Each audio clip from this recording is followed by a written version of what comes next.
So, hey everybody.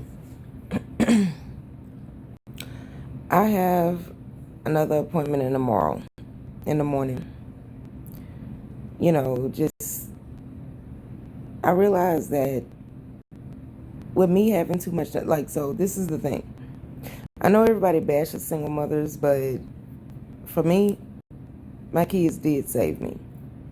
I don't have to like or approve of the circumstances of their birth, but I love them just the same, and they're here, and they did a good thing for me. And so everything happens for a reason. I always laugh when I say that, and that's because that reason isn't always a good thing. It doesn't really solve anything. But in my case, in terms of my kids, it did.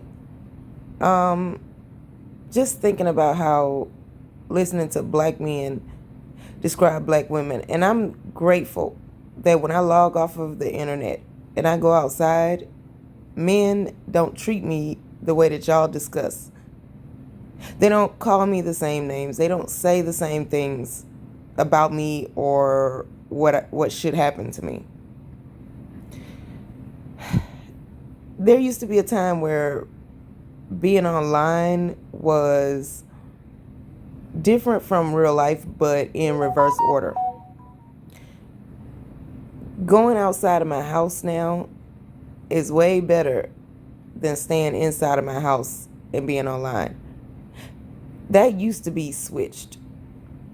So listening to what men are saying about black women, our kids are watching this. Other men are watching this. We're still handing down the same argument that was handed to us. And I no doubt believe that that argument was handed to them by their parents. So I'll use myself as an example. The thing that I don't like about when I'm dating men is the accusations. And so it doesn't matter what he's saying that he thought I was doing, and that's just supposed to excuse the way he acted up in my life, basically letting me know that had I done said action that he's accusing me of, that would be his response.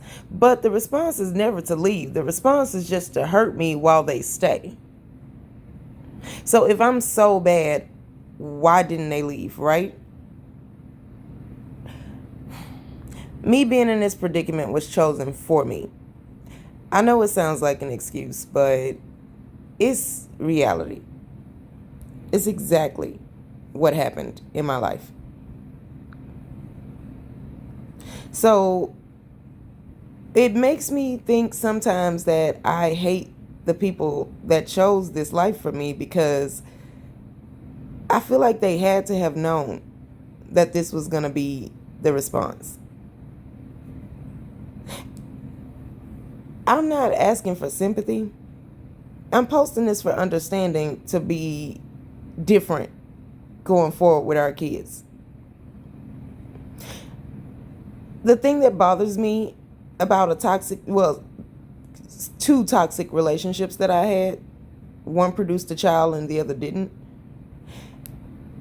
The sad thing is, baby daddy number one did change. And he apologized. I forgive him. And I completely understand. Hell, I understood then what he was going through. And I tried to tell him, but he wouldn't listen to me because he needed to listen to his dad, who had made messed up choices.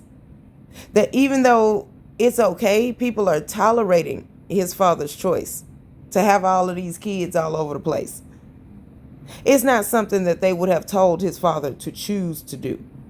That's the part he didn't understand. So he felt like I was being mean to him about his dad's life, and I was disrespecting him. And I didn't say anything that was disrespectful to his dad. His dad disrespected me. I don't approve of his life choices, just like I don't approve of the life choices of my mother. I don't approve of it. And when I talked to her about that, she had the nerve to say she don't owe me an explanation. She don't need no approval, especially not from me. So the world she might lie to about needing or working for their approval. But me, oh, I'm the lowest. How dare I ask for her to care about my approval or to get an apology? But that's not the point of this video. The point of this video is because listening to how black men talk about black women, a relationship I had with a guy who had listened to all of that. And so the thing that made him not trust me was my gender. Something that I couldn't help being born as. And he already wrote my life off. He already knows who I am. He's going to tell me who I am because he's met other women before. He didn't meet the entire planet. He didn't even meet a whole huge number of women. He met a small subset of the culture, the country, the world. And that's automatically who I am, and anything I say is BS. And he cost me a lot. I've gotten over it. I've forgiven him, but I get triggered when I hear these things. And I'm not willing to deal with that or stop that from happening because it's supposed to happen. Because I am supposed to be in tune to when a man is making negative comments about women overall as a broad spectrum. That is not something that is appropriate or helpful or conducive to making black families. I am supposed to speak out about that if I believe in black families.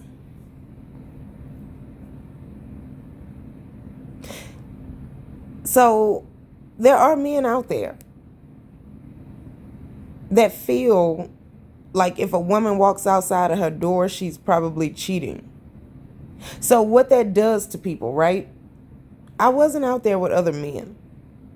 So whatever the thing is that I was doing is now tainted because I now have to let it go because it's not a good enough explanation for this person. And if I tell, and that would even be different if they would be willing to help me through something. But if it doesn't automatically, directly seem way much more better than what I was originally doing, I'm punished for that.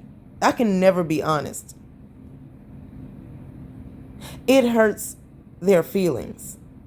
Meanwhile, I'm supposed to be strong enough to get called out of my name all of the time, right? The thing that y'all are doing where you call women names and you expect us to just be okay with it, that is breaking up black families. No one is going to want to come home to that every day. And what you're doing is whatever it is the person was doing, let's say that it was a good thing, right? You've just now conditioned that response as negative.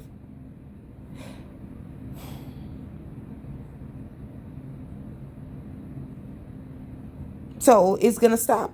It's going to stop happening. So whatever the thing is, like, you know, God forbid that the woman was doing something positive, right? That's now making you a whore. Now, follow me where I'm going with this, right? Growing up, that, you know, my parents got divorced, you know, like, or either they completely separated. I think I was 10. And then we had to move.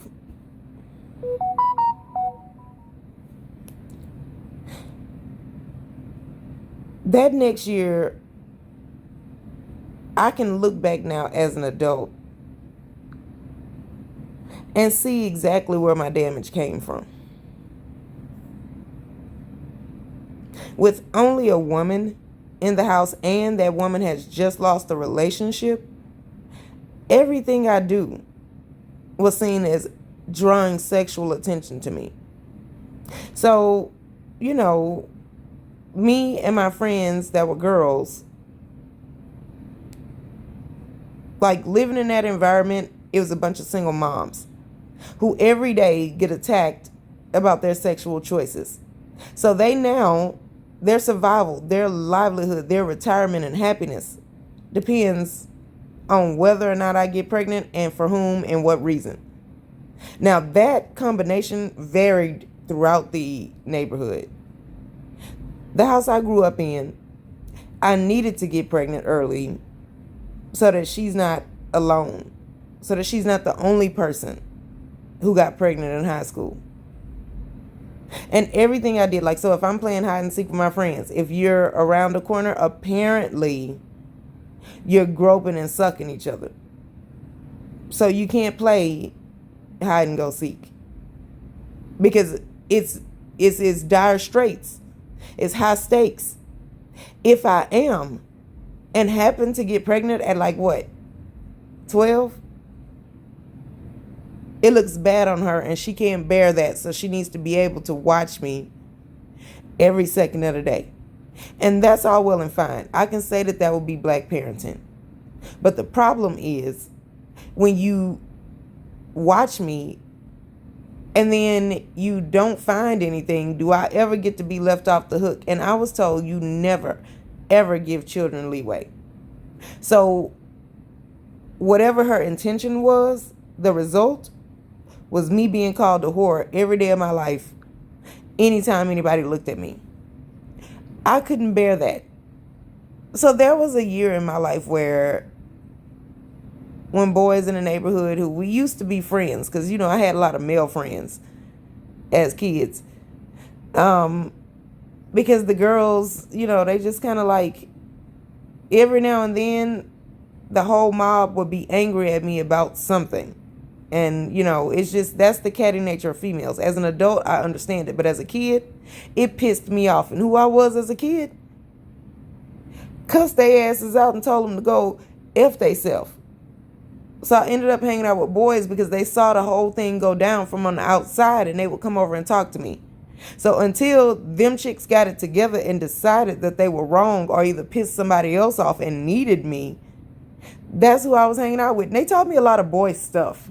You know, like, I mean, first off, you niggas is gross. Why y'all always leaking something? There's always something coming out of the male body in one of your orifices. What is wrong with y'all? Peeing outside, spitting. It's a, yeah, what, you know, that just, I don't know. But I did, as a kid, take it for what it was. They were trying to cheer me up. Also, I've used that information as an adult. So, you know, it had its perks. And even as a kid, I kind of felt like, well, maybe I might need this. I don't know. Who knows? I see boys every day at school. So dancing, doing cheers, anything. If I move a little too gracefully, she has to watch me because there might be some old predator dude somewhere watching me. And now I've just invited sex abuse in my life for dancing, for having fun. Besides, music is the devil anyway, and that's what that spirit is that wells up inside of you when you hear the intro to a song. It's the devil. He's trying to get you, because if they ain't talking about gospel music, you're going to get pregnant, right? See how retarded that sound?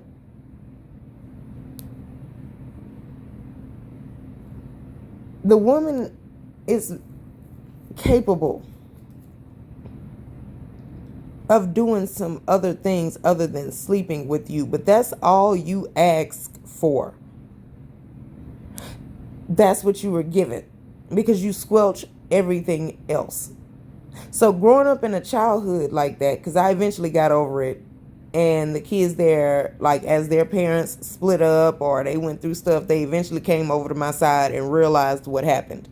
And they realized and understood why I felt the way I did, because now they feel it. And so they apologized. We got through it. And since then, I will say those people in my life, they trust me.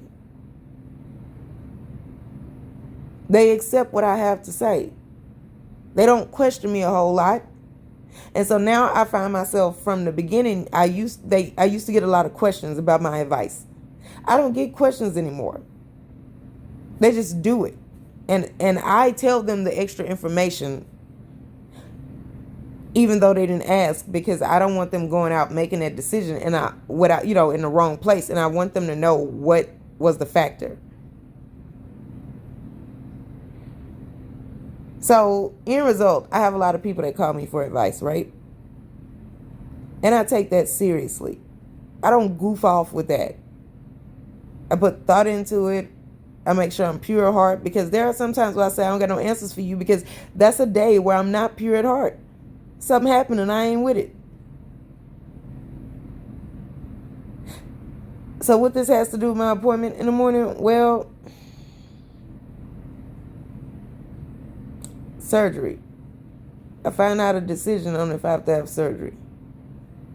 I don't like anesthesia. I don't like morphine. I had to watch my elders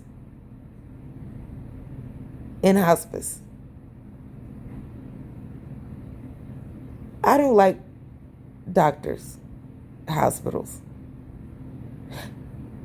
So there's a lot of things that are running across my mind. There are a lot of thoughts I'm having, a lot of memories, and I feel like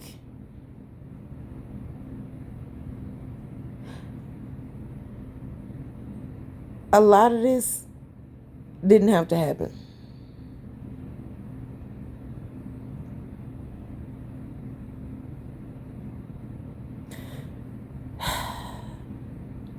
I'm all for taking accountability, but I shouldn't have to take accountability for something I didn't do.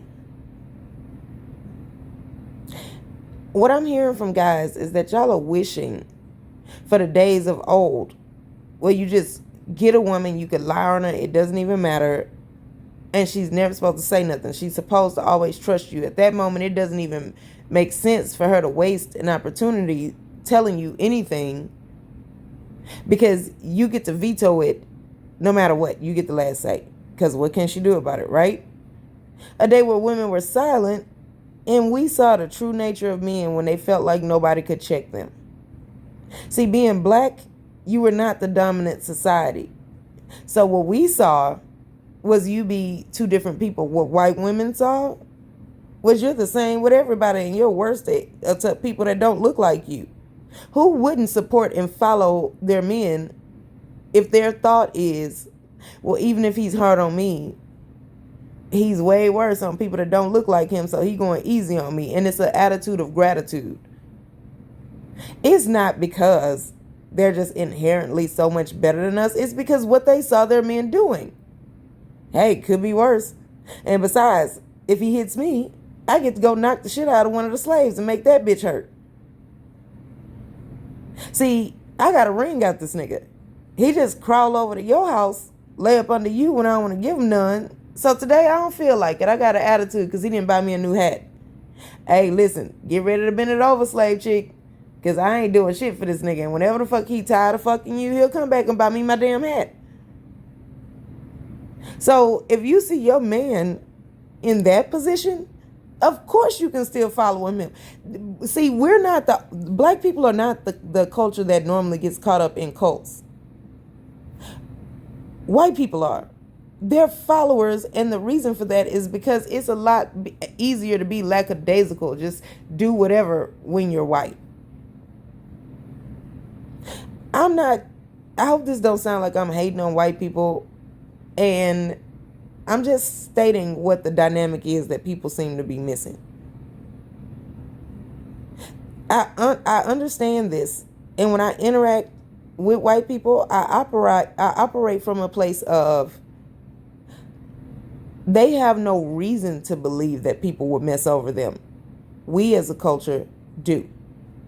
So compare that with a culture of women that have seen their men lie to somebody, do underhanded shit just to be okay, to survive, be two different people at work and at home. Why would we believe you? That is the thing that's stopping black women from following black men. Is it your fault? No. It's life. But that's tattooed across our brain. So even though it's not your fault, it's now a conditioned response. All the things that y'all described. If you truly believe that the white man gave black women welfare to drive them out of the home, which isn't true, by the way, it just caused arguments, and then, it was best for them to have space and cool off and separate or whatever. Sometimes they came back together, sometimes they didn't. But if you truly believe that all of this is orchestrated, I don't understand how you can then say that you don't have hope for the black community. Because that means we were under duress. We were coerced. That wasn't our free choosing. We weren't allowed to be ourselves. I hate the saying, people show you who they are when money get low. That's not true. They're showing you who your base human is, and that's everyone. You don't get to know who a person really is until they have everything that they could possibly ever want.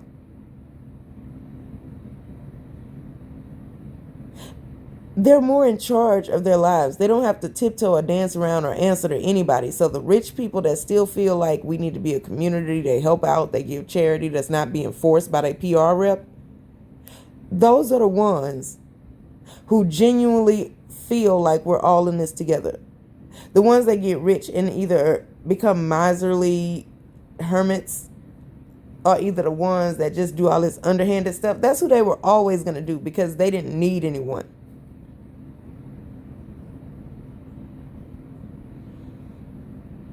And it is possible for people to change. The thing is, you have to have something that was the catalyst for that change. So having a whole relationship, having a childhood from the age of 11 forward until 18, of being called a whore, of being told that no matter how many receipts you produce, no matter how many witnesses you have, you're just cunning and able to get them to lie for you. That is a thought process that is in fact handed down.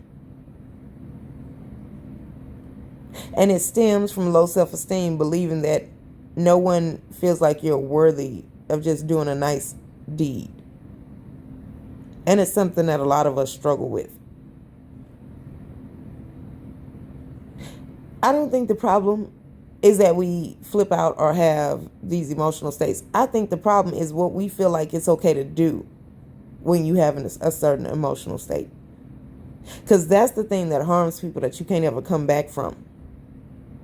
So to meet a guy and then get accused, like growing up, getting accused of going on trips to meet dudes, and then actually having it pay off and get to college, and then now having to put up with a guy that believes every time you walk out of the house you're cheating on him, not because he saw anything in you, but because he knows your gender and that's his view of your gender. And also that somebody close to you is telling him that you're capable of it because they never caught you messing up. Because it's never, yeah, she just probably isn't that person. It's always, oh, she definitely is. I just haven't caught her yet. And even if she's not, she can. I find myself feeling that way about men too. But I have to check that and correct it. And I put in the work to do so. I accept and understand that for sometimes it's no coming back from it. And so the problem with that is my reaction, not the emotion. You can't think that you can go so far.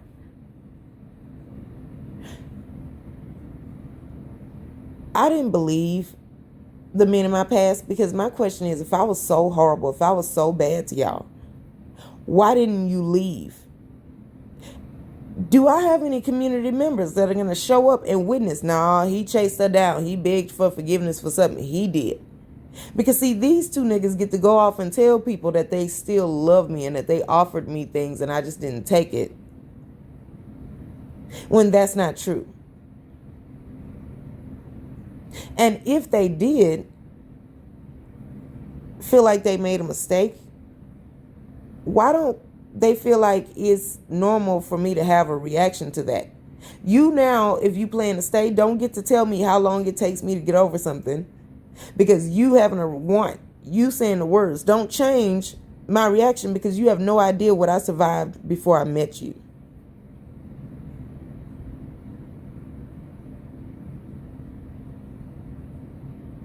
So my issue with all of this that I'm hearing is it is ill-advised. We got bad advice from the women of our generation, and you guys got bad advice from the men of yours.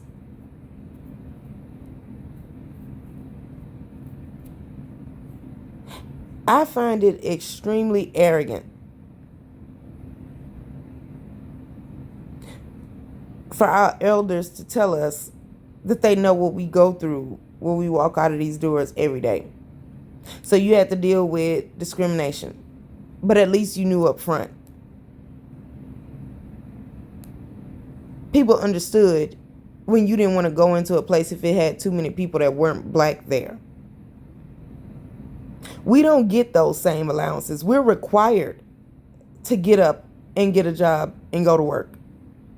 But it's still people out there that don't like us, but it's a whole lot more people that don't like us and they're silent about it.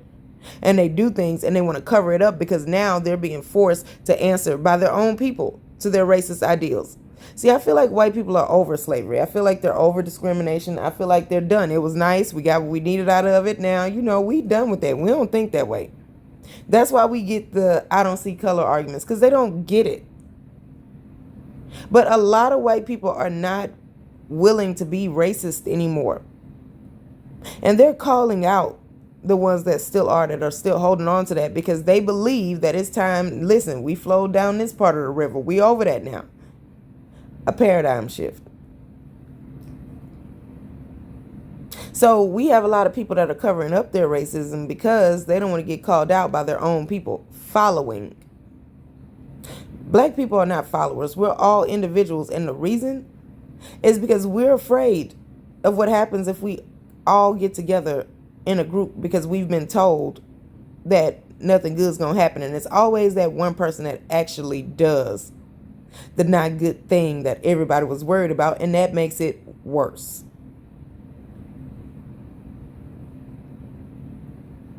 So while I understand that you're looking out for yourself and you're trying to protect yourself, it sounds reasonable. But what I'm saying is that you're not protecting yourself. You're quarantining yourself. There is a difference.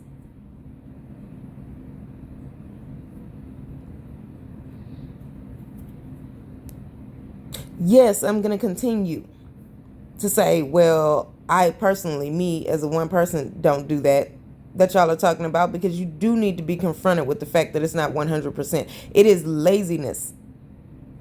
And you need to hear it. And then maybe that might inspire other people to say, yeah, it's not me. Because see, when you have these things that you want to get out there to the public, so many other people are listening. And it cuts you at your own heels. And the reason? Let's say you find this unicorn woman that is perfectly everything that you want in life, and you decide to start having a family, right? Guess what? Other groups are using better safe than sorry. Other groups are now saying, well, I'm not going to put in the mental work to know if you're an individual or not. And you get bit by that same thing. So with the dominant culture in our society, right? If they're moving away from racism, and they are not there yet, they aren't. But I do see that they're working on it.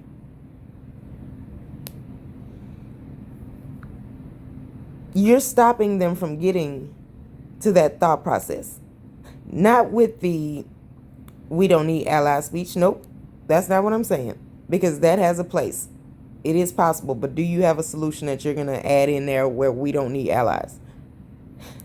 When you write everybody black off with a broad stroke, I don't write off everybody black. I write off older black people. And the reason is because all of that was done to me is being condoned. That's just good parenting. That's the right answer. It shows that they care. But about who? Don't say you care, because that's not the end of that sentence if you want me to care. It's selfish.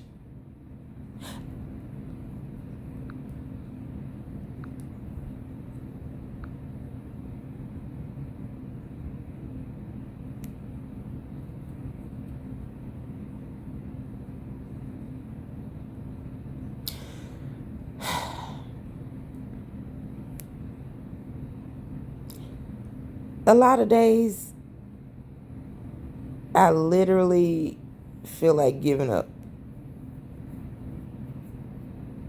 But not because it's not possible, but because it may take too much time to get everybody on board. And I do understand it. I get where people are coming from.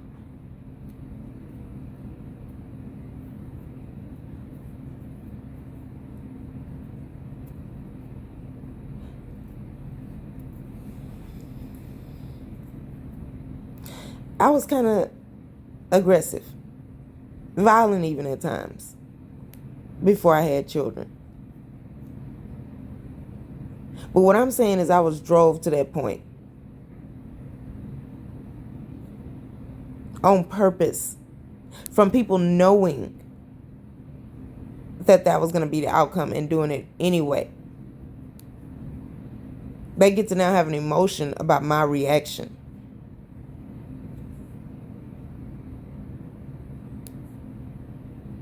And my question is, why, the thing that they were doing, why would you even want to do that? So for instance, why does any black female parent feel like it's going to be a good thing to call your kid out of their name because you're now just trying to say that you care about them? Why is that a want? Why do you have that urge? That's what we need to be dealing with. And then you need to go and get some help for that. I'm cooking at the same time, so yeah.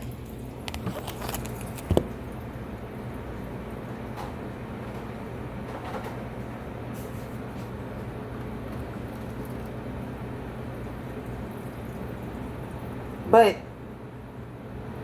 everything that's your prerogative, some of it just shouldn't be a want. And that is what tells me about the person I'm dealing with.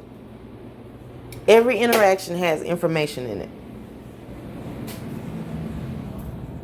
You can't be mad at me for reading what you put out there. And I'm telling you how it's being received, because that is what, like, if you don't like somebody telling you that your message is coming across in a certain way, then you need to understand that that is information, that is educational, because it just showed you that there's a pocket of people somewhere that believes that what you just said or did leads to that outcome. We're afraid to assemble. Either somebody outside of us is going to blow it up, somebody inside of us is going to blow it up if they don't get their way, or somebody is going to get this bright, smart light bulb idea that they can have something that's been kept from them and is going to mess over somebody to get it. We don't enjoy gatherings. We've been taught to do this. I know I, for one, was told never to trust another black person. There was a time when that was, a thing. But what I think people forget is that everybody wakes up and they adapt. And there are certain things that are just going to be universal among all of us. And we'll figure it out. But we have to speak to see how many people this is affected and if it's a big enough deal. I can do all the research I want to in the world, but that doesn't always translate into real life numbers.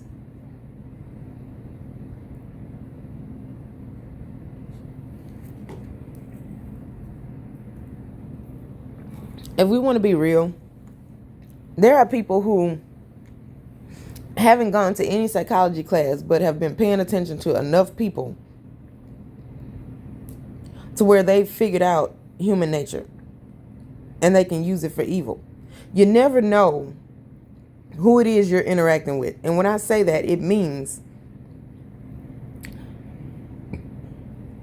there could be someone at your job that you go to Monday through Friday that's being abused at home, but because we're told you can't bring your problems to work, but because we're told don't air your dirty laundry, people are going to use it against you. And because we've seen people use it against other people, that they don't say anything. They're a ticking time bomb, and we don't know. We just going our job. So when I say that it's time for no more secrets, no more excuses, it's time to just put it all out there. Don't read it as telling everybody your business. Read it as being honest and getting real about what has happened, the impact of it now, and what we need to do going forward. We are never going to get the right answer. And when we get the wrong answer and then we find out something weird or some kooky little thing, one small factor that we didn't know, why didn't we know that? Because somebody hid it. Somebody didn't believe. And it does have an impact. It does mess up the overall plan because you're not getting an accurate assessment.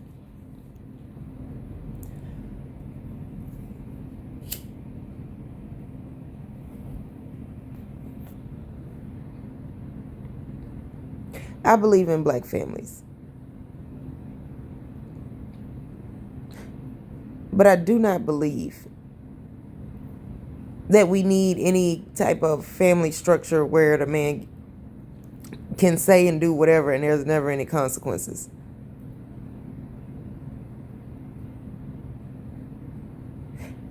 You should be aware. You know that sentence, first impression is the lasting impression? It's usually wrong.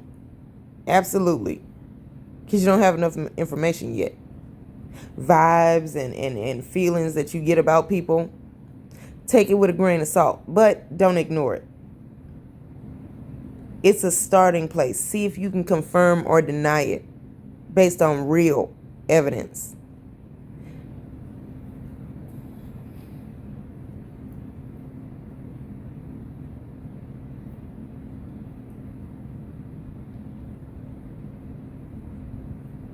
I think as a society we're missing a lot.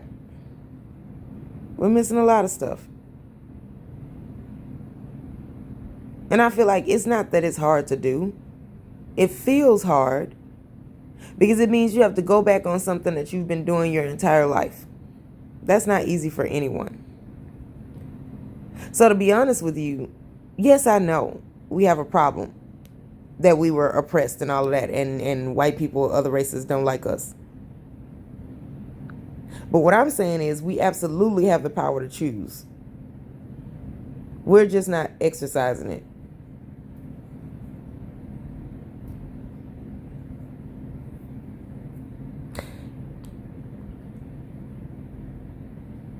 Black men thinking that anything positive is going to be gained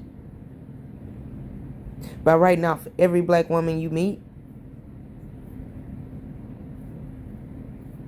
See, when you want to become God in somebody's family, it means they don't have anything else, which means now you don't get to have time to yourself. I take a lot of alone time, and I'm going to upload a video of what I do while I'm alone. It has been helpful. It has helped me to smile.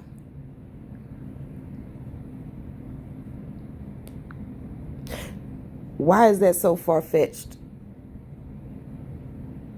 I didn't choose my triggers, and I didn't choose what heals.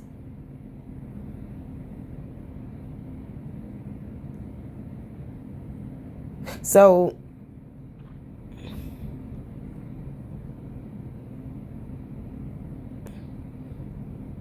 I'm not here to tell black men what they need to do.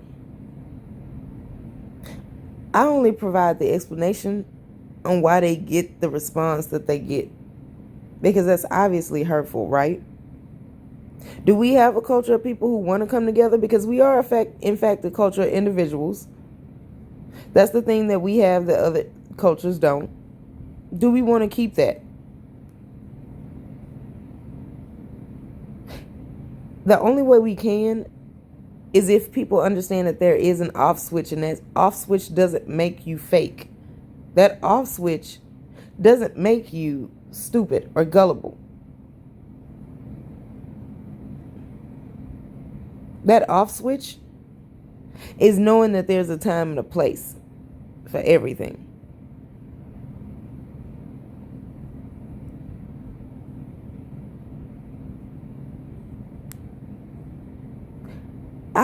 I'm posting this video because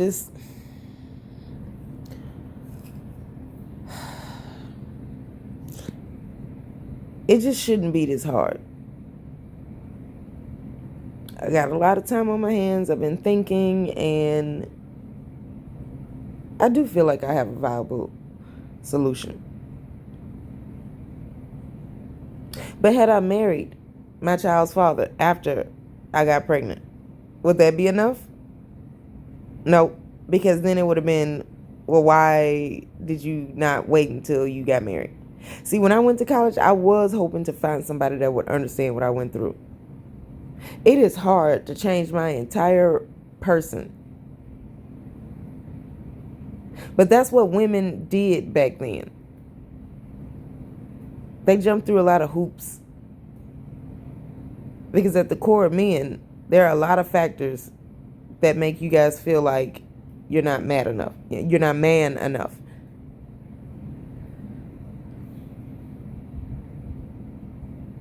It's a last-ditch effort to beat a woman down so that you can lord over her. Because essentially she's going to now be your cigarette. She's now going to be your hit of crack. She's now going to be your Percocet.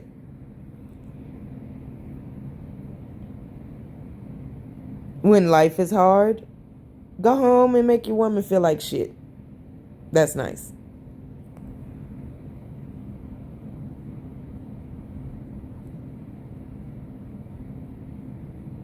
At least it's power somewhere, right? Do you think that you're going to spontaneously combust? You're not going to die if you don't have all the power in one of the places in your life. It just would be a little uncomfortable. But you're now in a position that women are, because now we have to just hope that we weren't saddled with a guy that is going to be a cautionary tale. Me and him going to end up a cautionary tale for future generations about why they should not behave like you, because it does elicit me. I didn't want that for my life. And I don't want that for anybody else's life. And it's not good for the community, because then we still don't get what it is that we need to be happy. If y'all don't like being under other races' thumbs, they can beat their wives. It's not a show of strength. It's a show of indifference. But to idolize that does in fact tell me that you have some damage somewhere. Because you learned that hitting is the last resort. Because when you say a woman just will not listen, you've tried everything. You have not tried everything. Because if she submits to any other person in her life, it means you didn't try what that person tried. I know exactly why old boyfriends have shown up to my job causing a scene. And they will tell you that their hope was to get me fired, because then I would need them. I know exactly why I've had supervisors or owners of companies who feel like they get to tell me that my job is contingent upon sleeping with them.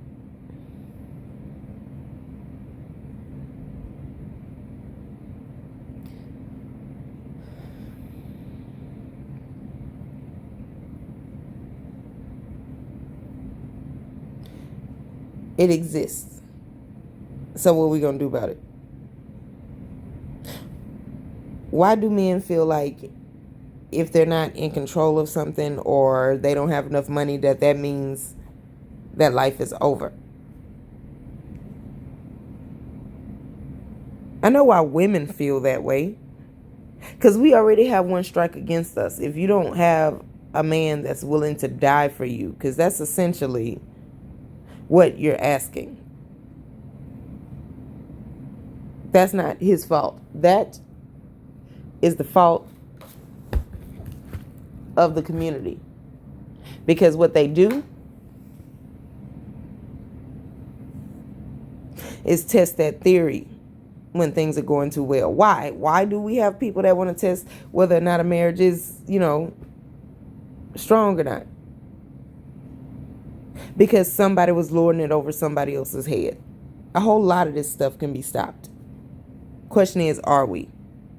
And from the looks of it, probably not. Anyway, just my thoughts before tomorrow.